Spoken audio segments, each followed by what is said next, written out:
The dark web isn't just horror stories told around the digital campfire. It's real. It breathes in silence, in shadows, and in the spaces the rest of the internet refuses to go. That's where I work. They call me a white hat hacker, someone who uses skills to do some good, to find the monsters and expose them. But in my line of work, good is a relative term. You don't leave these places clean. You don't log off and go back to normal, not after what you've seen. And what I saw, I still see it. Every single day. The marketplace. It started like any other sweep. I was tracing activity in a known cluster of encrypted sites, places that often vanish as fast as they appear. This one didn't vanish. It stayed still, like a spider waiting in its web, inviting me closer. The deeper I went, the more refined it felt. Unlike the usual chaos of dark web markets, this one was cold, calculated, even elegant. Its security was expertly crafted. Walls within walls. But nothing is unbreakable. Not to me. 3 days in, I slipped through the final layer of encryption, and what I found made me stop cold. It was a human trafficking marketplace. Photos, profiles, descriptions, not vague ones. These were detailed, clinical, organized, methodical. I've seen this before, but something about this place felt different, worse, like it was built by someone who enjoyed building it. And then, I saw her. The girl, she was maybe 12. Brown skin, wide, terrified eyes. A forced smile stretched across her face like she'd been told, smile or else. Her name was there, her age, a horrifyingly specific description of what she was good for. But something else caught my eye. Hidden in the metadata of her listing was a payment record, and it didn't lead to a buyer. It led to her family. I didn't want to believe it. I've seen trafficking rings before, and I've seen parents desperate to find missing kids. This wasn't that. I cross-referenced every lead. Local news, social media, government records. She'd gone missing months earlier from a remote village in the Philippines. There were no headlines, no missing posters, no police reports. But her family, they weren't grieving. The blessing, I found them on Facebook.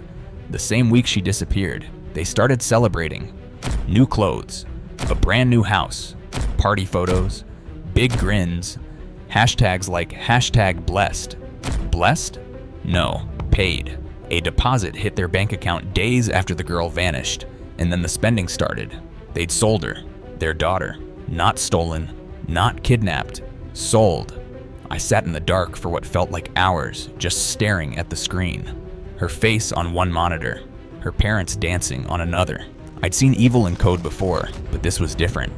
This was betrayal written in dollars, and I couldn't stop. The descent.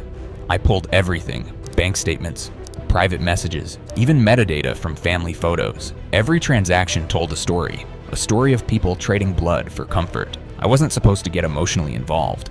I was supposed to gather data, build reports, send them to the authorities, and move on. But her face wouldn't leave me. That smile, that look in her eyes. She wasn't just a line of code anymore. She was real, and she was alone. I kept thinking, what is she going through right now? Was she still alive? Was she waiting for help that would never come? I've never believed in hell, but if it exists, it's wherever she was. The message. Once I had enough evidence to bring down the marketplace, I prepared my files for law enforcement. It was solid.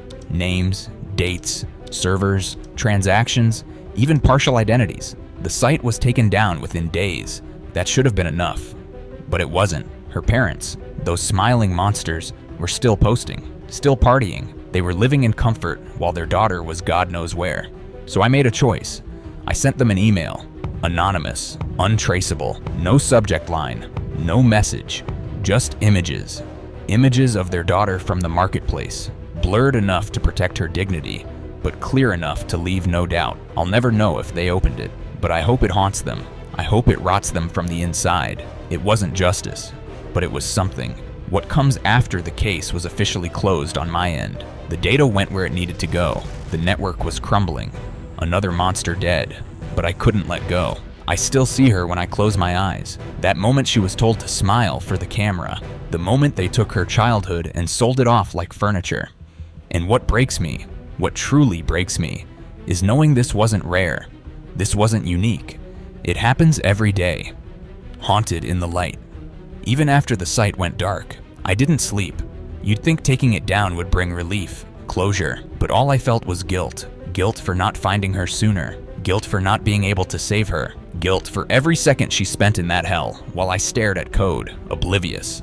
I started checking the girl's photo every night, like some ritual I couldn't stop. I told myself it was to keep her in my memory, but maybe it was punishment. I stopped going outside. I stopped talking to people.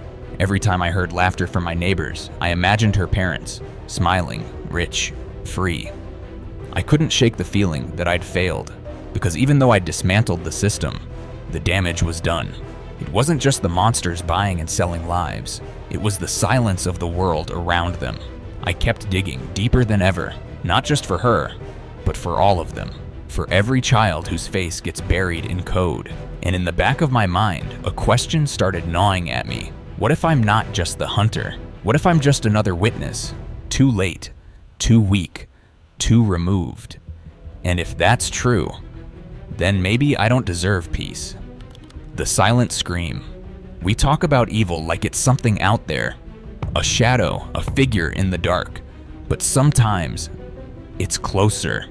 Sometimes it's a parent, a neighbor, a smile in a family photo. We think we'd notice. We think we'd know. But I know better because I saw her face and no one else was looking. Some nights I imagine her escaping. I imagine her making it out, finding help, living a life far away from all of this. But deep down, I know that's a fantasy. The dark web doesn't just let go, it holds, and it consumes. Still, I keep going, line by line, one site at a time, because someone has to look into the dark. Because somewhere out there, there's another girl waiting for someone to see her, and I won't stop until they do. What would you do if you found what I did? Would you walk away or send the message? Subscribe for more true horror stories and digital nightmares.